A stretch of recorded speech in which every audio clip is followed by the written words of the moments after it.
parte do nosso Evangelho no Lar, estudo do livro Meditando a Vida, do Lama Padmasambhava, capítulo 2, Prática na Vida Cotidiana. Os itens de hoje são impermanência e karma, ainda dentro daquele tópico dos 4 pensamentos transformadores. Nós vimos na semana passada o primeiro desses 4 pensamentos, que era a vida humana preciosa.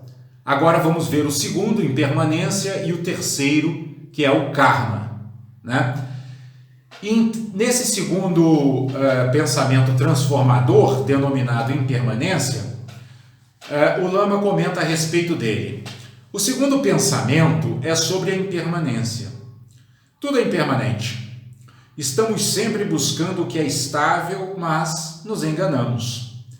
Onde estão aqueles amigos inseparáveis dos tempos de escola? Onde está a casa de nossa infância? Nossa mãe, pai, irmãos? O primeiro namorado que foi maravilhoso, mas sumiu? Nossa experiência é de instabilidade e transformação constantes. De acordo com os ensinamentos budistas, o planeta Terra irá desaparecer. O que dizer então de nossa pequenez, de nossos apegos? Então, pessoal, vocês percebam que esse pensamento da impermanência, né, a reflexão sobre a impermanência, ela é considerada pelos mestres budistas tibetanos como um pensamento que transforma a mente, exatamente porque nos leva a refletir sobre aquilo que no Evangelho Jesus chama dos tesouros que as traças roem e a ferrugem come, né? Então, esse pensamento, ele faz com que a gente olhe a vida à nossa volta e perceba que todos esses objetos materiais com os quais nós nos relacionamos, inclusive o nosso corpo físico, são extremamente instáveis. Mudam a todo momento, mudam constantemente, não param de mudar. O Lama cita aqui, inclusive, o exemplo também das próprias relações humanas, né? Namoro, relações de paternidade, relações de parentesco, todas elas acabam mudando porque, em última instância, nós todos seremos visitados pela morte, que é o coroamento da impermanência, né? Então, por exemplo, a relação com nossos pais, ela termina exatamente quando uma das partes morre, né? Normalmente, por regra, os pais costumam falecer antes dos filhos, mas sabemos que também ocorre o contrário. Mas o fato é que a relação se esgota ou termina quando a morte chega a uma das partes. Então, o poder transformador da reflexão sobre a impermanência reside exatamente no fato de que, se nós contemplarmos profundamente esse ensinamento, nós vamos fazer com que a nossa mente comece a mudar o seu foco de modo a gastar, a concentrar o gasto da sua energia na conquista dos tesouros espirituais, dos bens espirituais, né? Que será explicado no próximo pensamento, que é o karma, né? Por quê? Porque as conquistas espirituais, né? Por exemplo, aqui o Lama fala sobre o apego, né? Que é a causa do nosso sofrimento quando nós passamos pela perda de um ente querido, né? Então, se a gente perde, por exemplo, o nosso pai, nossa mãe, o nosso irmão, o nosso filho, o que gera o sofrimento não é a perda em si, mas o fato de que nós estávamos profundamente apegados a algo que nós sabíamos que era impermanente, porque no fundo nós sabemos, né? A morte não é uma novidade para nenhum de nós, muito pelo contrário, diariamente milhares de seres morrem, né? Se nós formos ali às capelas do cemitério, vamos ver que tem movimento todos os dias, e muito movimento, né? Ou seja, tem seres entrando na existência corpórea através do nascimento todos os dias, e tem seres deixando a existência corpórea todos os dias.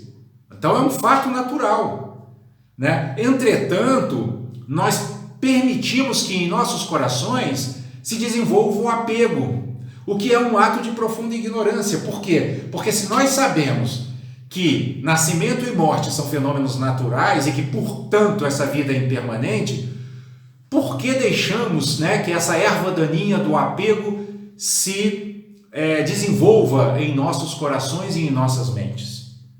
Quando a gente começa a refletir assim, começa a brotar em nosso mundo interior a sabedoria, né? E a sabedoria gradativamente vai nos conduzindo à superação das emoções perturbadoras. No caso aqui, o desenvolvimento da sabedoria na contemplação do apego vai nos conduzir a uma condição de desapego, né? De uma negação do apego, que não é uma negação do amor, né? Não é uma negação do afeto pelo ente querido, mas sim a negação da ignorância, né? Que se relaciona com as coisas como se elas fossem existir para sempre, né? Ou seja, nós precisamos entender que tudo nesta vida material é impermanente e, portanto, que qualquer guarida que nós porventura possamos dar ao apego vai gerar sofrimento. Então a sabedoria aí é o quê? É como diz o provérbio popular, cortar o mal pela raiz. E a raiz desse mal, ou seja, dessa aflição, desse sofrimento da perda, é o apego. E como é que se corta o apego pela raiz? Cultivando o desapego através de uma profunda reflexão sobre a impermanência. E aí o Lama segue dizendo: estamos aqui por um curto período. Com o ensinamento, aprendemos a olhar com o olho correto a cada momento. Aprendemos a olhar a impermanência. O olho incorreto vê tudo como se fosse estável. Quando entendemos a preciosidade de nossa vida e a usamos para produzir benefícios para outros seres, é sinal de que os ensinamentos produziram as transformações que buscávamos. Então, a primeira frase já desse segundo parágrafo, ela é a própria expressão cabal da impermanência. Quando o Lama diz aqui, estamos aqui por um curto período, pronto, já expressou de maneira completa a impermanência. Um curto período. Ou seja, primeiro, é um período, ou seja, período pressupõe algo que tem início, meio e fim. E, além disso, é um período curto, né? Então, não é muito tempo. O tempo passa muito rápido, né? Quanto mais a gente avança em idade, mais a gente percebe isso, né? A gente fala, puxa vida, ainda ontem era um jovem, hoje já sou pessoa madura, dali a pouco já estou na terceira idade, então o tempo passa muito rápido, porque o período é curto, né? E isso é um pensamento transformador da mente. Por quê? Porque se nós percebemos que esse período terá fim e que, além de tudo, ele não é muito longo, a nossa tendência vai ser aproveitá-lo da melhor maneira possível para aprofundar os ensinamentos que nos conduzirão à superação de todos aqueles obstáculos interiores que nos fazem ficar aflitos diante de determinadas situações. Nós citamos agora há pouco o apego, né? Mas nós poderíamos citar também o orgulho, por exemplo. Porque se a gente supera o orgulho, que é um obscurecimento mental interno, né?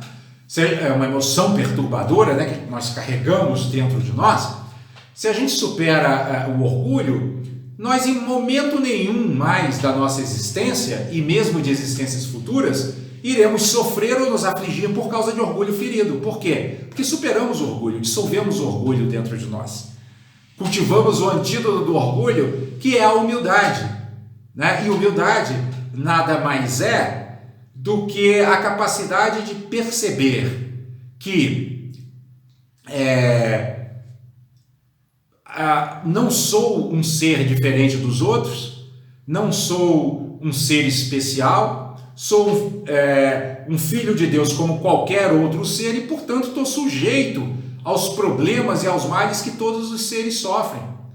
Então, por exemplo, se eu consigo superar o orgulho, quando eu sou ofendido, eu não vou ficar mais pensando assim, com quem você pensa que está falando, né? Não vou me afligir e dar esse tipo de resposta agressiva. Eu simplesmente vou perceber que, como todos os outros demais seres encarnados neste planeta de provas e expiações, eu sou também um espírito em evolução que vou passar por determinadas provas, por determinadas expiações, das quais meus próprios companheiros de jornada serão um instrumento. Então, ao invés de eu rebatê-lo com orgulho ferido, né, dizendo com quem você pensa que está falando, eu vou, na verdade, dentro do meu coração, cultivar a gratidão e agradecê-lo por estar me oferecendo aquela oportunidade de praticar e desenvolver a habilidade de perdoar, que muito me será útil na caminhada espiritual. Então, vocês vejam como a impermanência é algo de muito precioso em termos de conscientização de qual é a verdadeira finalidade da nossa vida encarnada. E ela conduz automaticamente ao próximo pensamento transformador, que é o karma, né? Vejam, olha o que o Lama diz a respeito do karma. O terceiro pensamento é sobre o karma. Estamos sujeitos a impulsos internos com os quais não podemos lidar. Esses impulsos produzem as 10 ações não virtuosas, originando sofrimentos específicos. O karma se manifesta em 4 níveis: imediato e a curto, médio e longo prazo. Então vejam, pessoal, o primeiro ponto importante sobre o karma, a se refletir sobre o karma, é que ele se caracteriza, sobretudo, por nossos impulsos internos. Então, o que é o nosso karma? São aqueles impulsos que nós automatizamos em nosso interior e que nos levam a tomar atitudes, a ter reações absolutamente impensadas, absolutamente, muitas vezes até na maioria das vezes, em desconexão e em desarmonia com os princípios universais da compaixão, da generosidade amorosa, né, da equanimidade, da paciência, etc. Né? Essa é a principal característica do karma. Então, o karma não é propriamente um objeto que nós carregamos conosco. São tendências mentais cultivadas ao longo de inúmeros renascimentos e até neste renascimento atual, né?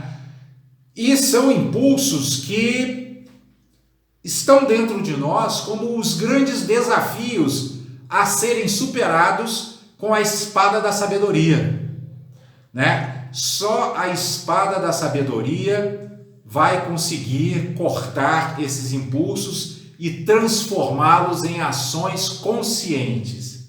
Uma coisa é um impulso interno automatizado. Outra coisa é uma ação consciente e espontânea. A ação consciente e espontânea, ela vem daquele olho correto que o Lama mencionou lá no item anterior da impermanência, né? A ação consciente e espontânea é aquela ação de quem olha para o mundo e vê com clareza o que ele é, né? Ou seja, o mundo, esse mundo material que nós habitamos agora, não é um conjunto de objetos que estão disponíveis aí para nós adquirirmos e usufruirmos. O mundo é um campo de aprendizado. Quando nós começamos a olhar dessa maneira, com esse olho correto, que é o olho da sabedoria, tudo se transforma. Completamente, tudo se transforma. Porque quando nós olhamos para o mundo como um vasto campo de aprendizado, nós nos portamos como aquele aluno na escola que, ao invés de ficar com raiva do professor porque ele está dando exercícios para que ele se desenvolva, fica grato, agradece ao mestre, né? Agradece ao professor o fato dele estar lhe dando uma oportunidade de aprender e de crescer como pessoa, no caso, né? E no nosso caso, na vida, de crescermos como espíritos, né? Então, é dessa forma que a gente consegue ir transformando os nossos impulsos internos automatizados em uma ação consciente espontânea. No primeiro momento, essa ação vai ser consciente, mas não vai ser espontânea, vai exigir esforço da gente, porque nós não estamos acostumados a ela. Mas com o treinamento, com a repetição, ela vai se tornando espontânea e a partir de um certo ponto não vai requerer mais de nós nenhum esforço. Nós vamos nos alegrar em sermos sábios, é essa a grande verdade, né? E aí o Lama vai dar exemplos, né? E diz aqui, vamos usar como exemplo o desejo de que alguém morra. No momento em que a pessoa deseja tal coisa, está esquecida de sua condição búdica, luminosa, perfeita, e isso é sofrimento imediato. O sofrimento a curto prazo é ver de modo recorrente a morte de alguém como solução para problemas e manter a fragilidade que faz ver o outro como perturbador. Então, pessoal, vejam aqui, dois aspectos, né, que o Lama está aqui falando a respeito da manifestação concreta do karma, né? O desejo de que alguém morra. Bom, primeiro ponto, quando nós desejamos, o primeiro sofrimento pelo qual nós passamos é nos esquecermos da nossa condição búdica, ou seja, é nos esquecermos de que somos seres divinos, é nos desconectarmos da fonte divina que habita dentro de nós. No exato momento em que nós desejamos a morte de alguém, nós já nos desconectamos dessa infinita riqueza que habita em nosso interior. E esse já é o sofrimento imediato, né? No próprio momento do desejo, né? Já ocorre essa desconexão. Logo em seguida vem o sofrimento a curto prazo, né? Que o Lama descreve aqui como nós entendermos como solução para os nossos problemas a visão de que os outros é que nos perturbam. Por que isso já é o segundo sofrimento? Porque com isso a gente empodera o mundo externo, porque dá ao mundo externo o poder de nos perturbar, porque nós passamos a acreditar que nossos problemas vêm de fora, nós passamos a acreditar que realmente eu me aborreci, me chateei, porque aquele ser X fez tal coisa para mim, quando na verdade eu me perturbei devido a uma vulnerabilidade interior que eu preciso corrigir e que não estou conseguindo enxergar porque estou colocando a responsabilidade pelo meu sofrimento no que vem de fora, né? Então esse já seria o sofrimento a curto prazo. Eu desenvolver essa atitude absolutamente errônea de achar que a minha felicidade ou a minha infelicidade vem do mundo exterior. Aí o Lama segue, né? A médio prazo, a pessoa sofrerá por desenvolver uma aversão consciente e ativa aos valores elevados, como as tradições filosóficas e religiosas. O sofrimento a longo prazo vai se prolongar por esta vida e por outras, manifestando-se de forma não consciente como uma insensibilidade aos valores positivos. Então vejam, aqui agora nós temos o sofrimento a médio e a longo prazo. A médio prazo, o Lama descreve aqui que o sofrimento será o desenvolvimento de uma aversão da nossa parte a tudo aquilo que seja um ensinamento elevado, seja de origem filosófica ou de origem religiosa. E por que nós vamos desenvolver isso? Porque, se vocês lembrarem do que nós lemos ali agora, né, anteriormente, sobre o sofrimento a curto prazo, qual era o sofrimento a curto prazo? É eu empoderar o mundo externo, né? Então eu acho que eu estou sofrendo por causa do que está acontecendo ao meu redor e não por causa da minha inabilidade em lidar com o que está acontecendo ao meu redor, né? Esse é o sofrimento a curto prazo. Ora, se eu desenvolvo essa visão de que meu sofrimento vem do mundo externo, toda vez que algum ensinamento filosófico e religioso me disser assim, olha, você tem o poder de transformar suas circunstâncias. É só mudar o seu olhar. O que eu vou dizer? Ah, isso aí é conversa fiada, né? Isso aí não funciona. Porque olha só, meu sofrimento vem do mundo externo, percebem? Então, aquela visão errônea que eu desenvolvi no sofrimento a curto prazo já gera também esse sofrimento a médio prazo, que é uma rejeição a todos os ensinamentos elevados. E tudo isso vai conduzir ao sofrimento a longo prazo, né? Que é uma insensibilidade aos valores positivos que nós vamos não só desenvolver nessa vida, como levar até para as vidas posteriores. Quantas pessoas a gente não vê que já nascem com uma visão extremamente negativa, pessimista da vida, né? E não adianta ninguém chegar e dizer, não, olha, você pode transformar a sua visão. As coisas não são negativas em si, né? É você que está olhando de forma negativa.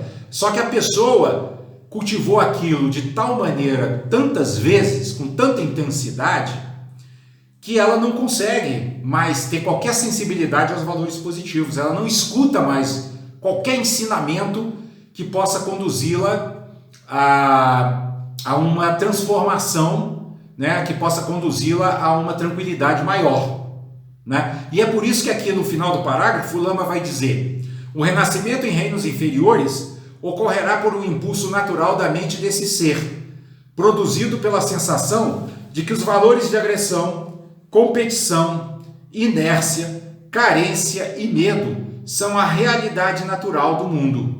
Essa percepção, sem que a pessoa saiba, já é a experiência dos reinos inferiores, né? Ou seja, depois do Lama analisar, né, o sofrimento imediato e a curto, médio e longo prazo, ele agora vai mostrar que todos esses sofrimentos gerados por uma atitude ignorante, né, por uma atitude de falta de sabedoria para lidar com as questões da vida, vai provocar o renascimento em reinos inferiores. Ou seja, o que são aqui os reinos inferiores?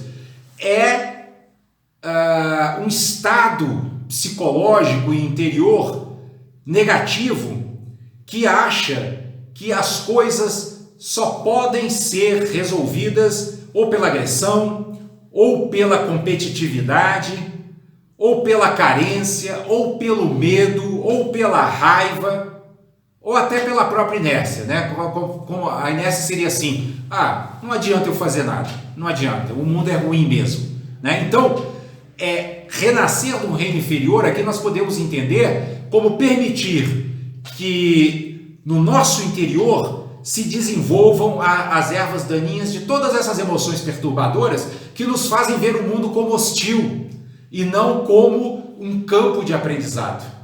E aí nós, ao invés de nos harmonizarmos com o mundo, ficamos brigando com ele, ficamos reclamando deles, né?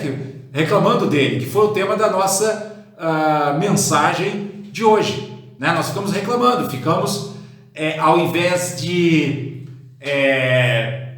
enfrentarmos a negatividade com antídotos de positividade, nós ficamos, na verdade, colocando mais lenha na fogueira, né? Ou seja, por exemplo, ao invés de enfrentar o apego com desapego, a raiva com serenidade, né? O medo com a coragem e assim por diante, nós ficamos, na verdade, tentando rebater, né, as supostas agressões que sofremos com outras agressões, com outros tipos de violência, seja ela física, verbal ou mental, e aí entramos num círculo vicioso que é o que caracteriza exatamente isso que o Lama está chamando aqui de reinos inferiores. Por que inferiores? Porque nos conectam com vibrações extremamente pesadas, com vibrações extremamente negativas, né? E o Lama conclui dizendo: pior do que desejar a morte de alguém é planejá-la. Aí a perturbação se intensifica e a pessoa poderá ter pesadelos. Se executar seu plano, a intranquilidade aumentará mais. Se o outro morrer, pior ainda. A pessoa irá se sentir perseguida. Sofrerá por um tempo que ultrapassa seu período de vida. Isso ocorre também ao se praticar as outras 9 ações não virtuosas. As outras 9 ações não virtuosas é roubar, né? Falar mal, fala inútil, avareza, etc. Né? Assim, todos os seres estão vulneráveis aos resultados de suas ações, completamente suscetíveis ao próprio karma.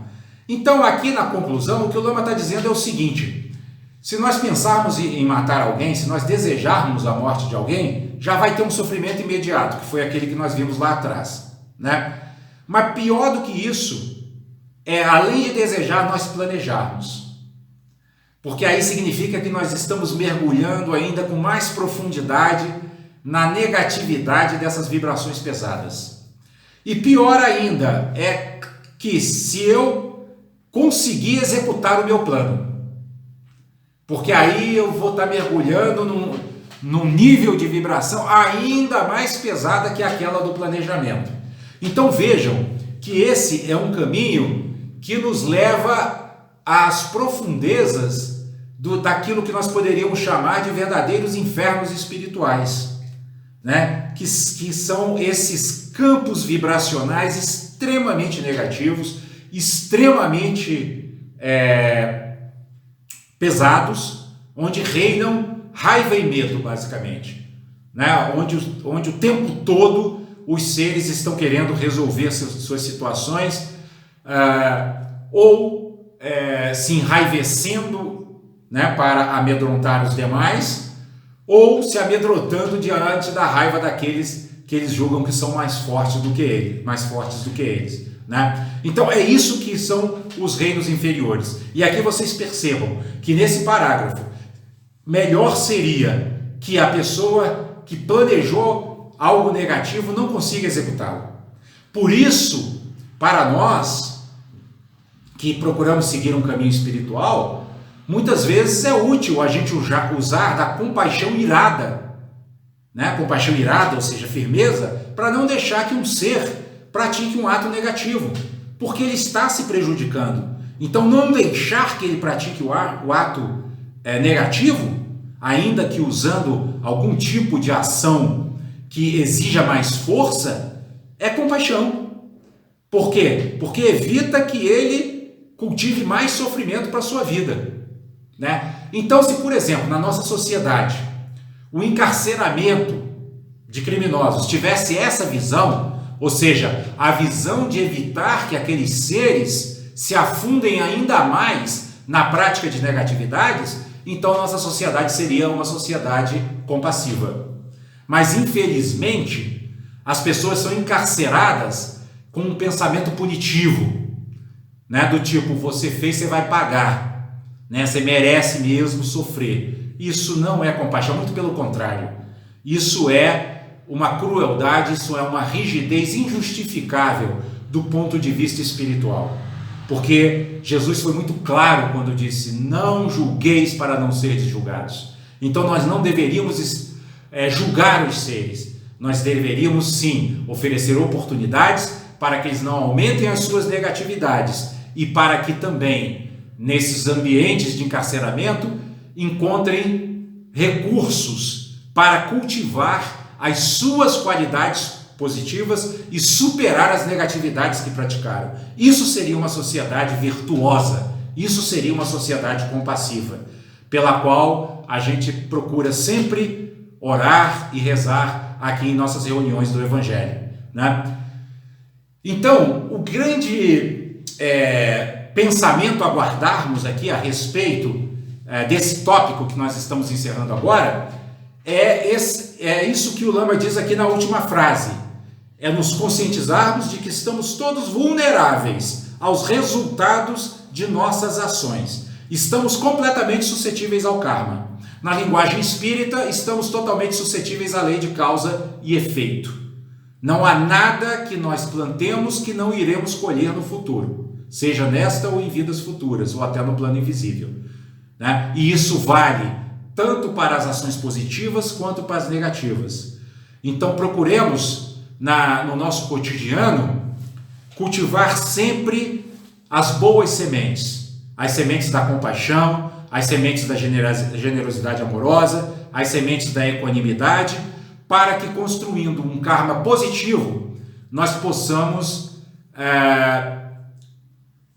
estabelecer degraus que nos permitam caminhar com mais rapidez em direção à perfeição espiritual completa e insuperável.